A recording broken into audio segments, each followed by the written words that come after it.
এবার প্রকাশ্য মঞ্চ থেকে পুলিশকে হুঁশিয়ারি বিজেপি নেতা সজল ঘোষের।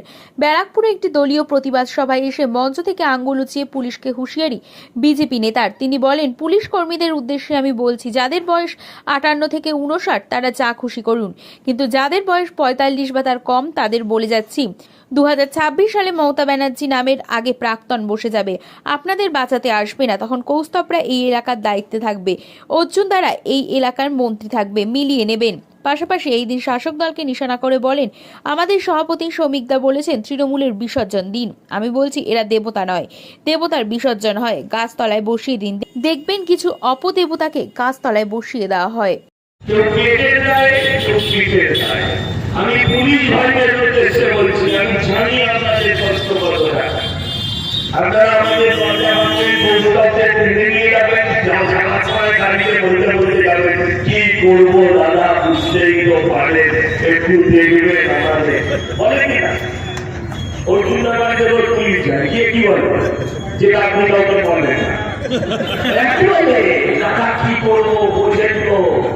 আমি বলি সেই পুলিশ কর্মীদের উদ্দেশ্যে যাদের বয়স 59, 58 যা খুশি করবো, যাই করবো, কিন্তু যাদের বয়স 45, 50, যাদের বয়স তার মধ্যে বা নিচে, দয়া করে তারা এটা করবেন না।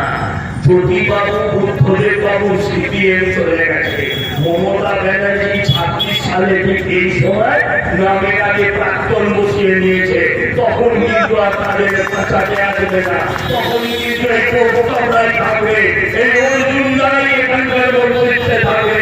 এই কথা আজকে বলে গেলাম, আপনারা আগামী দিন মিলিয়ে দেবেন। এই কথা বলে আবার যে আপনাদের আজকে আমি এই অঞ্চলের মানুষের কাছে থাকতে চাই,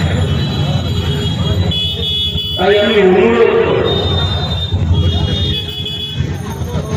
যে এদেরকে বয়কট করুন, এদেরকে বর্জন করুন। এদের শেষের শুরু হয়ে গেছে। আমাদের শ্রমিকরা নতুন সভাপতি, তিনি একটা কথা বলেছেন তৃণমূল সরকারের দেখা হলে হাত জোর করে অনুরোধ করবো, দয়া করে বিসর্জন শব্দটা বলবেন না, কারণ বিসর্জন দেবতার হয়, একে গাছতলায় বসিয়ে দেওয়া।